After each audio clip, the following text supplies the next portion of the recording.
Hello everybody, my self doctor Kuldeep Kaur. और आपको पता है कि मैं यूनाइटेड नेशन की पूरी सीरीज़ पढ़ा रही हूँ आप लोग को। तो उसी सीरीज़ में जो मैं आज का टॉपिक डिस्कस करूँगी उस टॉपिक का नाम है WMO, विश्व मौसम विज्ञान संगठन, अंतर्राष्ट्रीय सामुदायिक व्यापार संगठन WIPO, विश्व बौद्धिक संपदा संगठन। ये मैं आज आपको डिस्कस करूँगी। तो इससे पहले अगर अभी तक टॉपिक की शुरुआत से पहले अगर अभी तक आपने मेरे चैनल को लाइक शेयर सब्सक्राइब नहीं किया है तो please like share subscribe my channel, ताकि आपको नई लीगल अपडेट्स मिलती रहे। चलिए टॉपिक की शुरुआत करें। और सबसे पहले मैं जो टॉपिक लेके चल रही हूँ, विश्व मौसम विज्ञान संगठन।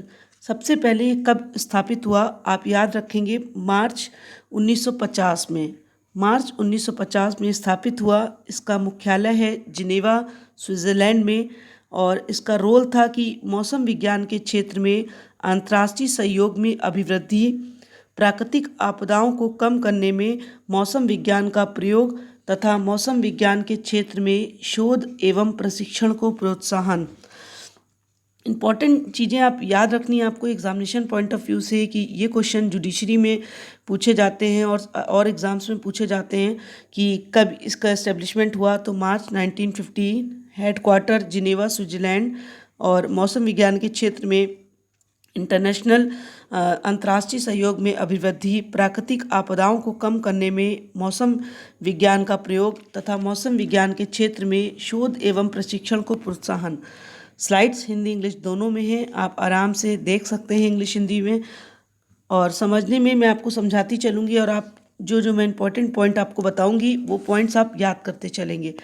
तो चलिए देखें विश्व मौसम विज्ञान संगठन का पूरा डिटेल कि कब ये बना। तो सबसे पहले मैं आपको बता दूं कि आपको जो याद रखना है कि ये कब बना। तो ये यूनाइटेड नेशन की ये स्पेशल एजेंसी को इसको 1951 में, विश्व मौसम संगठन को 1951 में संयुक्त राष्ट्र का स्पेशल एजेंसी बना लिया गया था। लेकिन संगठन के बारे में जो इंटरनेशनल कन्वेंशन था वो अक्टूबर 1947 को एक्सेप्ट किया गया, जिसे मार्च 1950 में लागू किया गया। तो आप याद रखेंगे कि 1951 में बना और स्पेशल एजेंसी बना, लेकिन उससे पहले ये इंटरनेशनल जो कन्वेंशन था वो 1947 में ही एक्सेप्ट कर लिया गया था। और 1950 मार्च में ये लागू हो गया था, लेकिन स्पेशल एजेंसी कब बना, 1951 में। तो 3 डेटें आपको याद रखनी है। और WMO का जो पूर्ववर्ती अंतर्राष्ट्रीय विज्ञान संगठन जो था वो 1873 में स्थापित किया गया था, जो कि गैर सरकारी संगठन था। तो 1873 से ये काम कर रहा है नॉन गवर्नमेंट ऑर्गेनाइजेशन के रूप में। तो इसका मुख्य जो काम था, फिर बता दें कि मौसम के विषय में अंतर्राष्ट्रीय सहयोग की अभिवृद्धि करना, मौसम के बारे में जानकारी देना, और विश्व में जगह जगह पर हर प्लेस पे, पूरे वर्ल्ड में हर प्लेस पे वहाँ के बारे में लेबोरेटरीज़ को इस्टेब्लिश करना कि मौसम विज्ञान की जानकारी मिल सके। तो वेदर से के बारे में जितनी भी इंफॉर्मेशन मिलेगी वो ये ऑर्गेनाइजेशन देगा। तो शॉर्ट में कह सकते हैं कि इसका जो WMO का जो मेन काम है कि यह संगठन मौसम, जल और वातावरण के बारे में अंतर्राष्ट्रीय जानकारी का उत्पादन, तीव्र गति से उनके आदान प्रदान और समीक्षा में तालमेल और सहयोग करता है।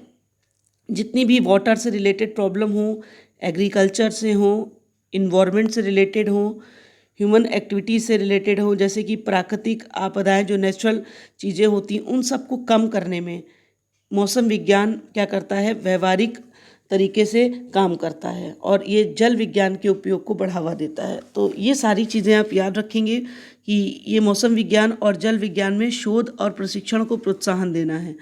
तो विश्व जो मौसम विज्ञान संगठन है, इसके कौन कौन से ऑर्गन हैं वो भी मैं आपको बता दूं कि विश्व मौसम विज्ञान कांग्रेस आपके पास लिखा हुआ है, कार्यकारिणी समिति, प्रादेशिक संघ, कांग्रेस द्वारा निर्मित तकनीकी कमीशन और सचिवालय। तो जो अगस्त 2020 तक इसके WMO के जो मेंबर थे 193 मेंबर थे। और इंडिया इसका जो मेंबर बना है 1949 में इसका मेंबर इंडिया बन गया था। और इसका कार्यालय आपको याद रखना है जिनेवा, स्विट्ज़रलैंड में है। तो इम्पॉर्टेंट चीज़ें अगर समरी में कोई आपसे एक लाइन में पूछ रहा है कि WMO क्या है, तो आप बता दीजिए कि कब ये इस्टेब्लिश हुआ, किसका वर्क क्या है, और ये मौसम के बारे में जानकारी देता है। और ये पूरे विश्व भर में इसका काम जो है वो लेबोरेटरीज को इस्टेब्लिश करना है ताकि वेदर के बारे में बिल्कुल करंट इन्फॉर्मेशन मिल सके। और इसका मुख्यालय आपको याद ही रखना है कि जिनेवा स्विट्जरलैंड में है। तो आप पहली चीज़ आप याद रख लेंगे, स्लाइड्स हिंदी इंग्लिश दोनों में है, इसलिए कोई आपको प्रॉब्लम नहीं होगी। अब जो सेकेंड चीज़ मैं आपको बताऊंगी वो मैं आपको बताऊंगी कि अंतर्राष्ट्रीय सामुद्रिक व्यापार संगठन IMO ये कब इस्टेब्लिश हुआ। आप पहला चीज़ ये याद रखेंगे, 17 मार्च 1958 को। कहाँ पर हुआ? लंदन, ब्रिटेन लिखा हुआ है, आप देख रहे हैं, ध्यान देंगे। रोल क्या था? नौ परिवहन के क्षेत्र में सुरक्षा नियमों का निर्धारण तथा अंतर्राष्ट्रीय सहयोग में वृद्धि। तो इंटरनेशनल कोऑपरेशन में इंक्रीजमेंट करना और नौ परिवहन के क्षेत्र में सुरक्षा नियमों का निर्धारण करना। तो चलिए आगे देखें कि इसके बारे में और जानकारी लें। तो अंतर्राष्ट्रीय सामुद्रिक व्यापार संगठन, देखिए इसकी जो लीगल रूप से कह सकते हैं कि जो इसका एस्टेब्लिशमेंट किया गया 17 मार्च 1958 को किया गया। और इसका आपको पता ही है कि इसका नाम मैंने बताया IMO, International Maritime Organization IMO। तो इसे क्या किया गया कि इसका जो पूर्व था अंतरशासकीय सामुद्रिक व्यापार कंसल्टेटिव संगठन IMCO के रूप में जाना जाता था। और इसका मेन काम उस समय भी वही था कि नौ परिवहन के लिए उन कामों को करना था जिससे को अंतर्राष्ट्रीय सिविल उड्डयन संघ उड्डयन के लिए करता था। आपको याद होगा, मैं ये पढ़ा चुकी हूँ टॉपिक, ये आपके पास वीडियो मौजूद है, आप इसको सुन सकते हैं बहुत इत्मीनान से, क्योंकि सारे जो टॉपिक्स आपको पढ़ाए जा रहे हैं वो जुडिशरी पॉइंट्स ऑफ व्यू से इम्पोर्टेंट है। ICAO ये आपके पास ऑलरेडी मौजूद है, ICAO अंतर्राष्ट्रीय नागरिक उड्डयन संगठन। तो ये काम कर रहा था कि ये मेन क्या काम कर रहा था कि ये एडवाइस कर रहा था कि समुद्र में जब चल रहे हैं नौ परिवहन के लिए सुरक्षा के नियम निर्धारित किए जाएंगे और जितने भी अनावश्यक प्रतिबंध होंगे, रिस्ट्रिक्शन होंगे, भेदभाव होंगे, उनको दूर किया जाएगा और प्रोत्साहन किया जाएगा कि इंटरनेशनल जितने भी कॉपरेशन हो, इंटरनेशनल कॉपरेशन मिले व्यापार के दौरान। तो देखिए IMO ने 1983 में आप कह सकते हैं कि माल्डो स्वीडन में विश्व सामुद्रिक व्यापार विश्वविद्यालय की स्थापना भी की है। तो यहाँ पर एक यूनिवर्सिटी भी इस्टेब्लिश की गई है 1983 में माल्मो में, जिसका उद्देश्य क्या था कि वरिष्ठ स्तर पे प्रशासकों को इसके बारे में एजुकेशन देना और ट्रेनिंग देना था। और 1989 में वकीलों को अंतर्राष्ट्रीय सामुदायिक व्यापार कानून के संबंध में प्रशिक्षण देने के लिए बनाई गई थी माल्टा में। तो ये कानूनी संस्था थी वेल्टा। और इसी तरीके से अंतर्राष्ट्रीय सामुदायिक व्यापार एकेडमी टाइस्टे इटली में समुद्री व्यापार पर संक्षिप्त कोर्स करने के लिए 1989 में बनाई गई।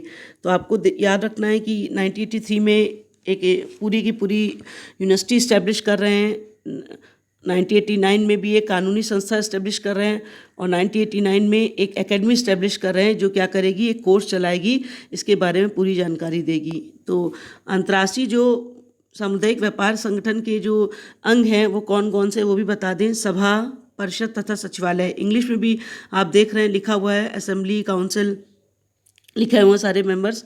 और इस काउंसिल में कितने मेंबर्स होते हैं तो बता दें कि पहले परिषद में 32 सदस्य होते हैं और वो जितना भी इंस्टीट्यूशन के सारे काम करती थी। इसका जो सचिवालय है वो लंदन में है और प्रधान जो होता है एक महासचिव होता है।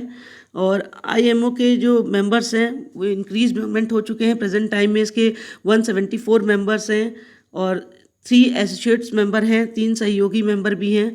तो जो करंट में साउथ अफ्रीका के मैंने आपको नाम लिख के इसमें लिखा हुआ, आप देखेंगे कि प्रेजेंट टाइम में वर्तमान जो महासचिव हैं वो किटक लिम दक्षिण कोरिया के हैं। 2019 में इनका जब कार्यकाल समाप्त हो रहा था तो इन्हें दोबारा रीअपॉइंट किया गया था और ये 31 दिसंबर 2023 को अब क्या करेंगे, अपने कार्यकाल तक, दूसरे कार्यकाल तक बने रहेंगे।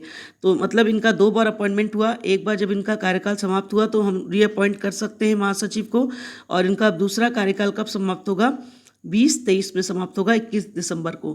तो ये दोबारा अपॉइंट किए गए हैं। तो कोई व्यक्ति दोबारा तब अपॉइंट किया जाता है जब वो बहुत अच्छा काम करता है। तो अगर कोई महासचिव दोबारा अपॉइंट किया गया है तो जाहिर सी बात है उसने बहुत अच्छा काम किया होगा।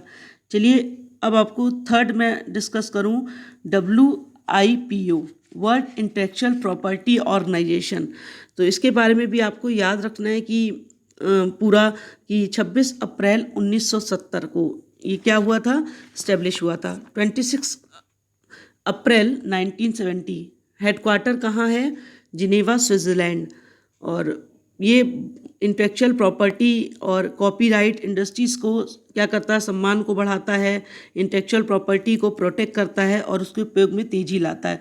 कुछ लोग ऐसे होंगे जिनको इंटेलेक्चुअल प्रॉपर्टी का मतलब नहीं पता होगा, तो मैं बता दूं कि पूरा ये एक्ट है, आईपीआर का एक पेपर भी होता है अलग से, इंटेलेक्चुअल प्रॉपर्टी राइट एक्ट। इसका मतलब होता है कि जो चीज़ें हम अपनी दिमाग से, बुद्धि से खोज रहे हैं, वो इंटेलेक्चुअल प्रॉपर्टी का सब्जेक्ट मैटर होंगे। फॉर एग्जांपल आपको एक दो चीज़ें बता दें, जैसे कॉपीराइट, ट्रेडमार्क, पेटेंट, ये वो चीज़ें हैं जो इंटेलेक्चुअल प्रॉपर्टी के अंतर्गत आती हैं। तो आइए पूरा इसको हम वर्ड के रूप में देख रहे हैं, अभी एक्ट की बात नहीं कर रहे हैं, वर्ड की बात कर रहे हैं। आपको एक चीज़ और ध्यान देनी कि जो मैंने आज तीनों संस्थाएं पढ़ाई हैं, WMO और आपने IMO और WIPO, तो ये कहाँ इस्टेब्लिश हुई है मैंने आपको बता दें। इनमें से दो जो हैं वो जिनेवा, स्विट्ज़रलैंड में इस्टेब्लिश हुई हैं। WMO विश्व मौसम विज्ञान संगठन, और आप जो पढ़ रहे हैं WIPO, ये दोनों जिनेवा, स्विट्ज़रलैंड में इस्टेब्लिश हुई हैं। और जो अंतर्राष्ट्रीय सामुदायिक व्यापारी संगठन था वो लंदन में था। तो दो चीज़ें बिल्कुल सेम जगह इस्टेब्लिश हुई हैं, ये भी आप याद रख लेंगे, आपको याद करने में आसानी रहेगी। तो मेन काम इसका मैंने आपको बता दिया कि अब मैं पूरा इसका डिटेल आपको देने जा रही हूँ कि क्या क्या काम करता है WIPO। तो विश्व बौद्धिक संपदा संगठन की स्थापना आप देखेंगे कि कब हो रही है, इतने पुराने टाइम में 1883 में औद्योगिक संपदा संरक्षण पर पेरिस में एक समझौता हुआ था, और 1886 में साहित्यिक तथा कलात्मक कार्य संरक्षण पर वन में समझौते के आधार पर की गई। तो लिटरेचर और आर्ट पर एक एग्रीमेंट हुआ, उसी पर 1886 में WIPO आया, और इसकी स्थापना के जो समझौता था वो 1967, इंपॉर्टेंट डेट याद रखेंगे कि 1967 में स्टॉकहोम में 51 कंट्री ने इस पर साइन किए थे, और 26 अप्रैल 1970 में ये लागू हुआ। 26 अप्रैल 1970 में ये इन्फोर्स हो गया। तो 1974 में WIPO संयुक्त राष्ट्र का एक स्पेशल एजेंसी बन गया। तो बना है आपके 26 अप्रैल 1970 में, और WIPO जो स्पेशल एजेंसी के रूप में एक्सेप्ट हुआ वो 1974 में एक्सेप्ट हुआ। तो इसका मेन काम क्या है कि WIPO का मैंने आपको बताया कि इंटेलेक्चुअल प्रॉपर्टी की चीज़ को बढ़ाना, उसका इनकरेज, उनको प्रोत्साहन देना, और जितनी भी आर्ट और लिटरेचर में जो चीज़ें हैं उनको पूरे वर्ल्ड में एक तरीके से कोऑपरेट करके उसको इंक्रीज करना। तो ये संगठन कर क्या रहा है कि जितनी भी ट्रीटीज़ होती हैं उनको अमेंडमेंट देता है इससे रिलेटेड, और नई ट्रीटीज़ को इनकरेज करता है, और एक राष्ट्रीय कानून बनाने में सहायता करता है, या विकासशील देशों को कानूनी और तकनीकी सहायता भी प्रदान करता है। अगर हमसे कोई समरी में पूछे कि इसके काम क्या हैं WIPO के, तो वर्ल्ड इंटेलेक्चुअल प्रॉपर्टी ऑर्गेनाइजेशन जिसको हम कह रहे हैं, तो इसके मेन काम है कि बौद्धिक संपदा, इंटेलेक्चुअल प्रॉपर्टी, चाहे वो इंडस्ट्री की हो, चाहे वो इंडस्ट्रियल प्रॉपर्टी हो, चाहे वो कॉपीराइट हो, उसके रिस्पेक्ट को इंक्रीज करना, उसके सम्मान को बढ़ाना, इंटरनेशनल कॉपरेशन के ज़रिए विश्व भर में उसको प्रोटेक्ट करना और उसके उपयोग को प्रोत्साहन देना। तो ये मेन काम ये कर रहा है। वाइपो जो है वो पेटेंट, ट्रेडमार्क और औद्योगिक डिज़ाइन और मॉडलों के बारे में अनुरोध दर्ज करने के काम में तेज़ी भी लाता है। मैं ऑलरेडी बता चुकी हूँ कि WIPO का सब्जेक्ट मैटर क्या क्या होगा, कॉपीराइट, पेटेंट, ट्रेडमार्क, डिज़ाइन, ये सारी चीज़ें होंगी। इसकी जो एक्टिविटीज़ होंगी वो विकासशील देशों को तकनीकी सहायता देने में इसको लगाया जाता है। तो जो वाइपो का जो महानिदेशक होगा वो ये काम करेगा, एक प्रमुख होगा जो महानिदेशक होगा, काम करेगा। और प्रेजेंट टाइम में इसके कितने मेंबर्स हैं आप वो याद रखेंगे, कितनी कंट्रीज़ मेंबर्स हैं, 193 कंट्रीज़ इसके मेंबर हैं। और इसका कार्यालय फिर से बता दूं कहाँ पर है, जिनेवा, स्विट्ज़रलैंड में है। तो करंट में मेंबर कितने हैं वो भी आपको याद रखना है, 193। तो देखिए जब ये इस्टेब्लिशमेंट होता है तब मेंबर्स की संख्या कुछ और होती है, बाद में धीमे धीमे करके घटती और बढ़ती रहती है। तो प्रेजेंट टाइम में याद रखेंगे 193 मेंबर्स हैं, कभी डिक्रीज़ नहीं होती, हमेशा इंक्रीज मेंबर्स होते हैं। तो 193 मेंबर्स हैं, और इसका मुख्य कार्यालय क्या है, जिनेवा, स्विट्ज़रलैंड में है। तो तीनों चीज़ों को जो आज पढ़ाया गया, अगर एक एक लाइन में आपको याद करना है और उनके बारे में एग्ज़ाम में क्वेश्चंस में जवाब देना है, तो मैं कहूँगी कि केवल आप कुछ चीज़ें याद रखिए जो आपको तुरंत याद हो जाए। कि पहले चीज़ मैंने आपको क्या बताया, WMO विश्व मौसम विज्ञान संगठन मैंने पढ़ाया आपको। उसके बाद मैंने आपको पढ़ाया अंतर्राष्ट्रीय सामुद्रिक व्यापार संगठन और विश्व बौद्धिक संपदा संगठन। एक एक लाइन में फिर से revision examination point of view के लिए। एस्टेब्लिशमेंट मार्च 1951, WMO विश्व मौसम विज्ञान संगठन। कार्यालय कहाँ है? जिनेवा स्विट्जरलैंड, और मौसम विज्ञान के लिए काम करता है। एक लाइन में अंतर्राष्ट्रीय सामुद्रिक व्यापार संगठन IMO आप याद रखेंगे, इंटरनेशनल आप याद रखेंगे, IMO है अंतर्राष्ट्रीय सामुद्रिक व्यापार संगठन। कब स्टैब्लिशमेंट हुआ? 17 मार्च 1958 को लंदन ब्रिटेन में, और नौ परिवहन के क्षेत्र में ये काम करता है। इंटरनेशनल इसको सहयोग मिलता रहता है। और WIPO विश्व बौद्धिक संपदा संगठन कब स्टैब्लिशमेंट हुआ? 26 अप्रैल 1970 को जिनेवा स्विट्जरलैंड में। तो दो संस्थाएं आपकी एक ही जगह की हैं, जिनेवा स्विट्जरलैंड मौसम विज्ञान संगठन और विश्व बौद्धिक संपदा संगठन। इसका काम क्या होता है? औद्योगिक और कॉपीराइट के लिए सम्मान के लिए बढ़ावा देना। तो अब तीनों ये आपकी एजेंसीज यूनाइटेड नेशन की समाप्त हो गई हैं। आपको मेरा चैनल कैसे लगता है? प्लीज़ लाइक, शेयर और कमेंट करना ना भूला करें। और अभी तक अगर आपने मेरे चैनल को सब्सक्राइब नहीं किया है तो प्लीज़ आप कर लें, ताकि आपको नई नई लीगल अपडेट मिलती रहे। फिर नेक्स्ट टाइम पे नेक्स्ट टॉपिक पे डिस्कस करेंगे। Thank you.